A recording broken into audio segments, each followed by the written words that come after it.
नमस्कार, मी विश्वास नांगरे पाटील 1997च्या बॅचचा IPS अधिकारी आहे। सध्या अँटी करप्शन ब्युरो महाराष्ट्र येथे ADG या पदावर कार्यरत आहे। हा व्हिडिओ मी नागरिकांना आवाहन करण्यासाठी बनवत आहे, कारण सध्या सायबर क्राइम हे खूप मोठं आव्हान नागरिकांच्या समोर पण आहे आणि लॉ एन्फोर्समेंट एजन्सीजच्या समोर पण आहे। आणि यात नवीन मोडस, नवीन गुन्ह्याची पद्धत जी आहे त्यामध्ये वरिष्ठ अधिकाऱ्यांचं नाव घेऊन आणि ED, CBI, narcotics, cyber crime अशा लॉ एन्फोर्समेंट एजन्सीच्या नावाचा वापर करून नागरिकांना फसवलं जात आहे। यात विशेषतः ज्यांचं रेप्युटेशन अतिशय चांगलं आहे असे प्रोफेशनल्स, सीनियर सिटीजन्स, त्यात विशेष करून महिला या गुन्हेगारांचं टार्गेट आहेत। त्यामुळं या गुन्ह्यांच्या बद्दल लोकांमध्ये अवेअरनेस आणि एज्युकेशन, जनजागृती होणं हे महत्त्वाचं आहे। आणि यासाठी हा अट्टहास, कारण माझ्या नावाचा वापर करून सुद्धा 2 ठिकाणी अशा पद्धतीची फसवणूक झाल्याचे निदर्शनास आलेले आहे। हे पहा, या गुन्ह्याची मोडस ऑपरेंडी अतिशय बेरक्या स्वरूपाची आहे। हे गुन्हेगार तुम्हाला व्हॉट्सअप मेसेज करतात। त्या मेसेजमध्ये ज्या नंबरवरून मेसेज आलेला असतो त्याचा एक टिपिकल लोगो असतो। ED, CBI, cyber crime, Mumbai police, Maharashtra police, narcotics bureau असा लोगो असतो। किंवा try, telephone regulatory authority of India सारखा ट्रायचा लोगो सुद्धा असतो की तुमचा मोबाईल फोन हा आम्ही बंद करत आहोत, कारण तुमच्या मोबाईल फोनवरून इल्लीगल ॲक्टिव्हिटी सुरू आहे। साहजिकच तुम्हाला त्याचा ताण येतो। दुसरा मेसेज येतो, त्यात दुसरा मोबाईल नंबर मेन्शन केलेला असतो की हा तुमचा मोबाईल नंबर आहे, त्याच्यावरनं इल्लीगल मनी लॉन्ड्रिंग झालेलं आहे।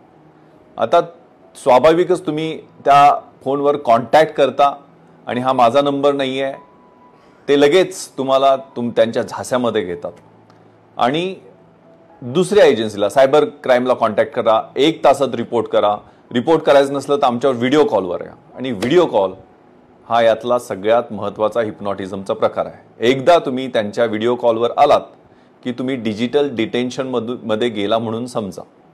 ते हिप्नोटाइज केल्यासारखे तुम्हाला सांगतात की तुमचे हे आधार कार्ड आहे, नंबर आहे, तुमचे KYCचे हे डिटेल्स आहेत, तुमच्या नावावरती 4-5 बँकेचे अकाउंट वेगवेगळ्या ठिकाणी खोललेले आहेत, त्याच्यावरनं मनी लॉन्ड्रिंग झालेलं आहे, मोठमोठ्या अंडरवर्ल्डच्या ट्रान्झॅक्शन्समध्ये तुमचा हात आहे, किंवा फेडेक्सचं तुमचं पार्सल पाठवलेलं आहे, त्या फेडेक्सच्या पार्सलच्या माध्यमातून कॉन्ट्राबँड किंवा ड्रगचा खूप मोठा व्यवहार झालेला आहे, तुम्ही एखाद्या सेक्स्टॉर्शन रॅकेटमध्ये आहात, तुमच्या नावावरनं चाइल्ड पोर्नोग्राफी या फोन नंबरवरनं 20 लोकांना गेलेली आहे, त्यांनी तुमच्या विरुद्ध कंप्लेंट दाखल केलेली आहे, तुमच्या नावाचे अरेस्ट वॉरंट निघालेले आहेत, तुमच्या नावाने FIR दाखल झालेले आहेत आणि सगळे डिजिटल कागद तुम्हाला पाठवले जातात। त्यात तुमचं नाव मेन्शन केलेलं असतं, डिटेल्स दिलेले असतात। त्यामुळे तुम्ही घाबरून जाता आणि साहजिकच त्यांच्या भडकाव्यामध्ये येतात। ते म्हणतात की तुम्ही काळजी करू नका, तुमच्या बोलण्यावरनं तर वाटतं की तुम्ही त्यात इनोसंट असाल, म्हणून आम्हाला तुम्हाला मदत करायची आहे। आणि इथंच गमक सुरू होतं आणि मग ते तुम्हाला ऑनलाईन पैसे ट्रान्सफर करायला सांगतात।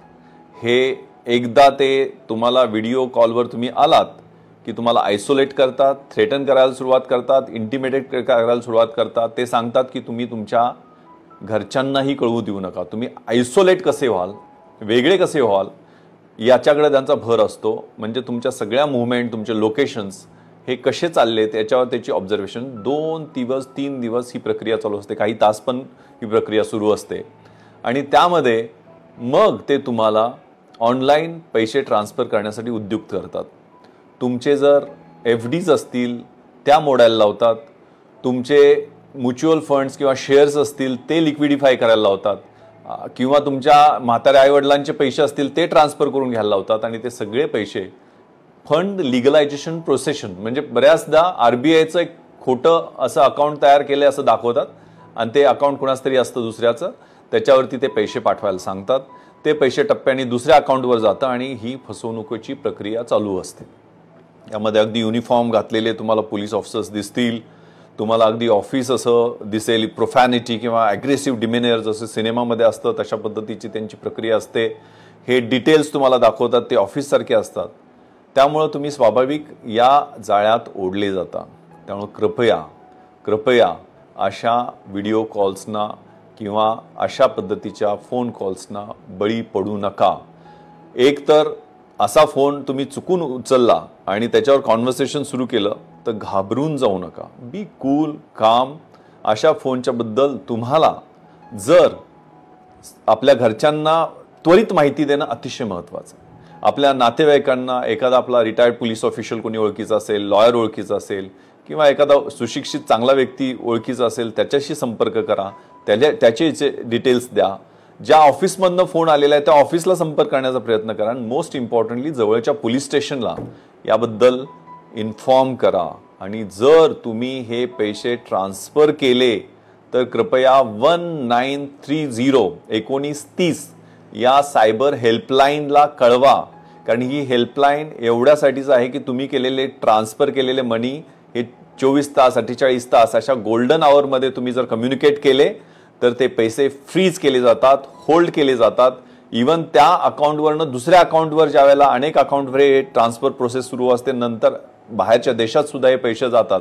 त्यामुळे जोपर्यंत ते अकाउंटमधनं दुसऱ्या बँकेच्या अकाउंटवर जात आहेत, कारण हे 1930 ही हेल्पलाईन जी आहे ती सायबर पोलीस आणि बँकेच्या ऑफिशियल्सच्या कोऑर्डिनेशनमध्ये चालत असते. त्यामुळे पैसे फ्रीज करण्यासाठी यातून प्रयत्न होतात आणि अनेकदा ते यशस्वी होतात. आणि कृपया national cyber crime reporting portal आहे त्याच्यावरती रिपोर्ट करा. प्रत्येक पोलीस स्टेशनमध्ये सायबर सेल आता सुरू करण्यात आलेले आहेत. मेट्रोजमध्ये सायबर पोलीस स्टेशन डेडिकेटेड सुरू केलेले आहेत. मुंबईमध्ये 6 सायबर पोलीस स्टेशन आहेत. ग्रामीण भागामध्ये डिस्ट्रिक्ट हेडक्वार्टरला सायबर पोलीस स्टेशन आहे. तिथं जाऊन FIR द्या. पोलीस स्टेशनमध्ये सुद्धा जाऊन FIR द्या. तुम्हाला FIR देता येते, ती घेणं हे पोलिसांचं कर्तव्य आहे. कृपया अशा फसवणुकीला बळी पडू नका.